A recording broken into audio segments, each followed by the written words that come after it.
आप किसी car showroom में गए या फिर मोटरसाइकिल के शोरूम में गए और आपको सेल्समैन मिलता है। सेल्समैन बोलता है कि सर इस गाड़ी में इस प्राइस पर भी आपको सेफ्टी मिल रही है।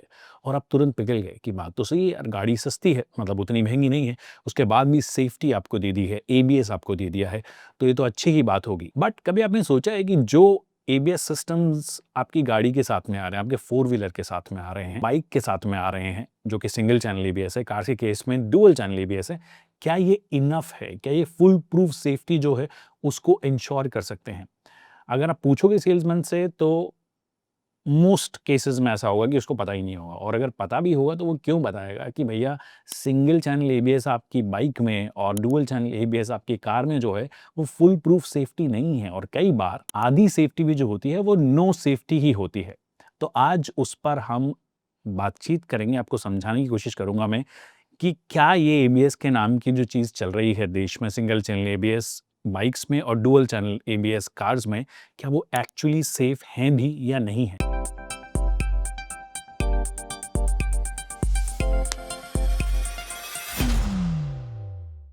तो इससे पहले कि हम सिंगल चैनल एबीएस इन मोटरसाइकिल्स और डुअल चैनल एबीएस इन कार्स को समझे, आप बेसिक पहले एबीएस क्या होता है उसको समझ लेते हैं।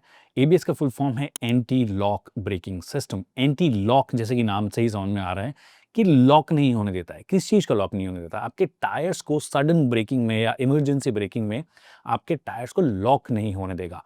क्योंकि जब गाड़ियां बिना एबीएस के आती थी तो उसमें क्या होता था कि अगर आप ब्रेक दबाते थे तो टायर लॉक हो जाता था, जिससे कि गाड़ी स्किड हो जाती थी। तो जब टायर लॉक हो गया आपका और गाड़ी स्किड हो रही है तो फिसलेगी। अगर टू व्हीलर है तो उसके केस में गिर भी सकती है, फोर व्हीलर के केस में स्किड होती हुई किसी दीवार में घुस जाएगी या किसी चीज़ में घुस जाएगी, वो चीज़ होती थी। उसको प्रिवेंट करने के लिए ABS anti lock braking system का आविष्कार हुआ। आविष्कार वैसे एक्चुअली बहुत पुराना है, हिस्ट्री में जाना हो तो एक अलग बात है, बट 1929 में पहला इसका कॉन्सेप्ट लाया गया था। फिर उसके बाद में 70s 80s तक बॉश के साथ में मर्सिडीज ने शुरू किया, और भी मतलब क्राइसलर ने अपना फुल फ्लेजेड एक एंटी लॉक ब्रेकिंग सिस्टम शुरू किया। तो वो सब चीज़ें हुई। तो हिस्ट्री में ना जाकर हम बेसिकली ये समझने की कोशिश करते हैं कि एबीएस सिस्टम काम कैसे करता है, क्या क्या कंपोनेंट है, मेन कंपोनेंट क्या है। फिर उसके बाद में हम आएंगे कौन कौन से टाइप के एबीएस होते हैं, और क्या वो जो सबसे फुल प्रूफ एबीएस सिस्टम है वो भारत में मिलता भी है या नहीं मिलता है। तो एबीएस में मेनली 4 कंपोनेंट्स होते हैं। स्पीड सेंसर, जो कि आपके व्हील्स में लगा होता है, व्हील्स की स्पीड को चेक करता है कि क्या स्पीड पे वो घूम रहे हैं। फिर वैल्व्स एंड पंप होते हैं, ये दोनों मिलकर आपका जो ब्रेक फ्लूइड होता है उसके प्रेशर को एडजस्ट करते हैं, कंट्रोल करते हैं कि कितना रिलीज करना है, कितना नहीं करना है। और इनके ऊपर होता है आपका एबीएस का कंट्रोलर, ईसीयू कंट्रोलर आप बोल दो या एबीएस ईसीयू कंट्रोलर आप बोल दो, जो कि मेनली एनालाइज करता है कि व्हील्स की स्पीड क्या है। सडन ब्रेकिंग कर रहे हैं तो उस टाइम पे क्या स्पीड आ गई है, क्या सडनली आपने एकदम ब्रेक लगाया है, उसको एनालाइज करके फिर मॉड्यूलेट करता है कि कितना ब्रेक लगाना है, किस जगह पर ब्रेक लगाना है, कहीं पर रिलीज करना है। मतलब बेसिकली आपको हल्का सा ब्रेक लगाना है, कई बार रिलीज करना है, हल्का सा ब्रेक करना है, रिलीज करना है। या आप मैन्युअली भी कर सकते हो, बट क्योंकि जब इमरजेंसी सिचुएशन होगी तो आप इतना दिमाग लगाते नहीं हो, आप सडन से ब्रेक दबा देते हो। सडन से ब्रेक दबा देते हो तो व्हील लॉकअप हो जाता है। बट एबीएस के केस में क्या होगा कि वो लॉकअप ना होने की जगह कितना रिलीज करना है, फिर कितना आपका ब्रेक फोर्स लगानी है, दोनों चीजों को मिली सेकेंड्स में वो चीज करता है। तो आपको नहीं करना, आपको सिंपली ब्रेक दबाना है, बाकी सारा का सारा काम जो है ये एबीएस सिस्टम कर लेता है। पर आप समझते हैं कि ये जो एबीएस सिस्टम्स इंडिया में दिए जाते हैं या ग्लोबली जो दिए जाते हैं वो कौन कौन से टाइप के होते हैं। तो जो सबसे सोफिस्टिकेटेड या सबसे फुल प्रूफ सेफ्टी वाला एबीएस सिस्टम होता है उसको 4 चैनल 4 सेंसर एबीएस आप बोल सकते हो, जिसके अंदर हर व्हील के अंदर इंडिविजुअली स्पीड सेंसर होता है, जिससे कि हर व्हील की स्पीड अगर अलग हो रही है तो उनका डेटा उठाकर फिर उसके बाद में एबीएस कंट्रोलर अपने सेंसर्स की मदद से उसको कंट्रोल करने की कोशिश करता है। सबसे फुल प्रूफ होता है ये। फिर उसके बाद में एक 3 स्पीड सेंसर भी आप बोल सकते हो। 3 चैनल 3 स्पीड कहने का मतलब कई गाड़ियों में, इनफैक्ट मोस्टली कई ट्रक्स में आपको ये चीज़ मिलती है। फिर डुअल चैनल 2 स्पीड सेंसर, इसका लॉजिक ये लोग ऐसा बोलते हैं क्योंकि ये गाड़ियां फ्रंट व्हील पे ही चलती हैं। उन गाड़ियों में आपके फ्रंट व्हील के अंदर ही आपके सेंसर्स लगे होते हैं, स्पीड सेंसर्स लगे होते हैं। तो क्या इसका मतलब है कि रियर व्हील के अंदर स्पीड को वो चेक नहीं करेगा? जी हाँ, बिल्कुल, वो रियर व्हील के अंदर आपकी स्पीड को चेक नहीं कर सकता है क्योंकि स्पीड सेंसर है ही नहीं। तो आपके फ्रंट में आपने ब्रेक लगाए, पीछे वाले क्या स्किड कर रहे हैं, नहीं कर रहे हैं, वो सारी की सारी सिचुएशंस जो होती हैं वो उसकी वजह से हो पाती हैं। अब इसका एक आप बोल सकते हो कि इन्होंने थोड़ा-सा उसको बेहतर करने के लिए ईबीडी आपने नाम सुना होगा, इलेक्ट्रॉनिक ब्रेक फोर्स डिस्ट्रीब्यूशन। ये क्या करता है कि जब फ्रंट में आपने ब्रेक लगाया है किसी गाड़ी के अंदर, तो फ्रंट व्हील्स में एकदम से सडनली आपने ब्रेक लगाया, स्पीड आपकी कम हो गई है, तो ईबीडी उसको थोड़ा बहुत ध्यान में रख के, मतलब उस एल्गोरिदम को ध्यान में रखे कि फ्रंट में क्योंकि ब्रेक लगे हैं, एकदम से स्पीड स्लो हुई है, तो पीछे वाला टायर भी स्लो होगा, वो उसको ध्यान में रखकर रियर में थोड़े से ब्रेक फोर्स जो होता है उसको उस हिसाब से डिस्ट्रीब्यूट कर देता है। ठीक है, तो वो भी ब्रेक लगाता है। बट फुल प्रूफ इसलिए नहीं हो सकता क्योंकि दोनों जो व्हील्स है पीछे वाले, वो एक कॉमन डेटा उठा रहे हैं कि भैया फ्रंट वाले व्हील्स के अंदर आपका ब्रेक लगा है, तो हमें भी ब्रेक लगाने की जरूरत है, तो ईबीडी वहां पे मदद कर दे रहा है। फुल प्रूफ तब होता है जब उन दोनों के अंदर भी आपके जो स्पीड सेंसर्स हैं वो लगे होते हैं। पहले कई गाड़ी आती थी जिसमें सिर्फ एबीएस आता था, ईबीडी नहीं आती थी, तो उनमें क्या होता था कि फ्रंट वाले व्हील्स तो आपके लॉकअप नहीं हुए आपने एबीएस की वजह से, और आप स्टेयर कर सकते हो, बट पीछे वाले लॉकअप हो गए और वो स्किड होना शुरू हो गए, तो टेल जो होती है गाड़ी की वो किसी दीवार में घुस गई है, किसी चीज जगह घुस गई, कई बार आपने देखा होगा। इनफैक्ट अगर आप आज की तारीख में ऑल्टो और क्विड भी लोगे तो उनके अंदर भी आपको एबीएस प्लस ईबीडी कॉम्बिनेशन मिलता है।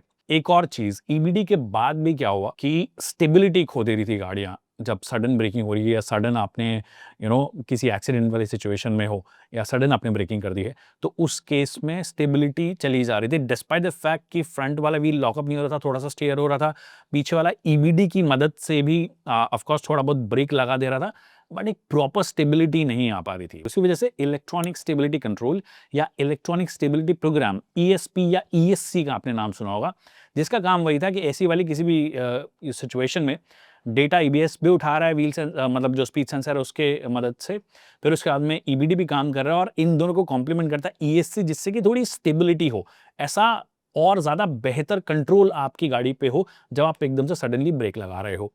तो उसकी वजह से डेफिनेटली कई चीज़ें बेहतर हुई है, और आज की तारीख में अगर आप बात करोगे तो मोस्ट गाड़ियां, आप आई थिंक ऑल्टो क्विड को छोड़ दो, उसके अलावा जितनी भी गाड़ियां आती हैं उनमें ईएससी मिलता है। डुअल चैनल एबीएस वो तो एक बार को मैं फिर भी मान लूं, क्योंकि कार्स जनरली किसी भी टू व्हीलर से, मोटरसाइकिल से या स्कूटर से सेफ ही होगी हर कंडीशन में। बट अगर आप मोटरसाइकिल के एबीएस सिस्टम की बात करोगे जो कि सिंगल चैनल एबीएस है, तो फिर आपको लगेगा कि भैया असली स्कैम जैसा तो ये लग रहा है, मतलब मेरे ओपिनियन में मुझे स्कैम ही लगता है वो, कि आपने बोल दिया कि फ्रंट में आपको डिस्क ब्रेक दे दी है, फ्रंट में आपके लिए एबीएस सिस्टम लगा दिया सिंगल चैनल, पीछे वाले में नहीं है, और जब आप सडन ब्रेकिंग कर रहे हो और सिर्फ फ्रंट वाले व्हील के अंदर आपका एबीएस के सेंसर्स लगे हुए हैं, तो जब आप ब्रेक अप्लाई करते हो तो फ्रंट में तो वो आपको लॉक नहीं होने देता, मतलब उसके हैंडल को लॉक नहीं होने देगा, स्टीयर करने देगा आपको, बट पीछे वाला हमेशा, मतलब अगर कई सिचुएशंस में अगर आप सडन ब्रेकिंग कर रहे हो, इमरजेंसी ब्रेकिंग कर रहे हो, इमरजेंसी सिचुएशन है, उस केस में पीछे वाला जो व्हील होता है वो लॉक हो जाता है आपका, और लॉक होने के बाद में स्किड होता है, आपकी बाइक गिरती है, कई बार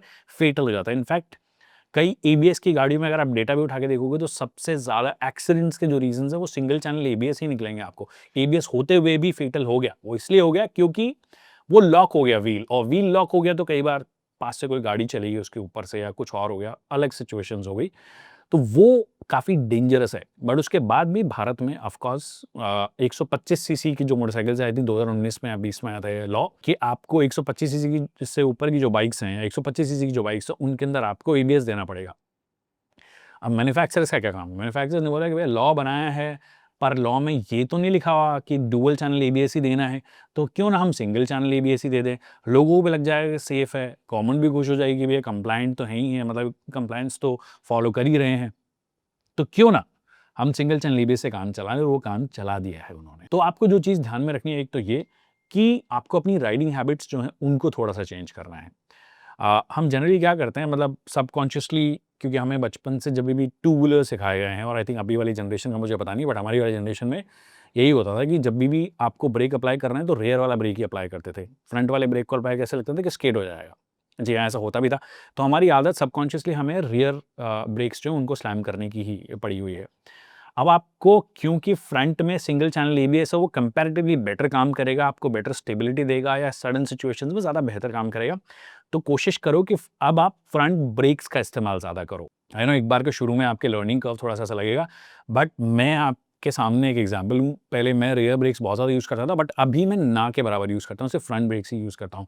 फिर चाहे किसी गाड़ी में डुअल चैनल एबीएस हो चाहे सिंगल चैनल एबीएस हो, वो आदत बन गई है, फ्रंट ब्रेक्स से आप ज़्यादा यूज़ करते हो। अगर आप अफोर्ड कर सकते हो डुअल चैनल एबीएस वाली बाइक तो नथिंग लाइक इट, आप वो करो। कार्स के केस में क्या करना है? कार्स के केस में सबसे पहले आपको कार में देखना है, जो वेरिएंट खरीद रहे हो, क्या उसके अंदर ESC आ रहा है? मतलब जो कॉम्बिनेशन है ABS plus EBD plus ESC slash ESP वो आ रहा है या नहीं आ रहा है?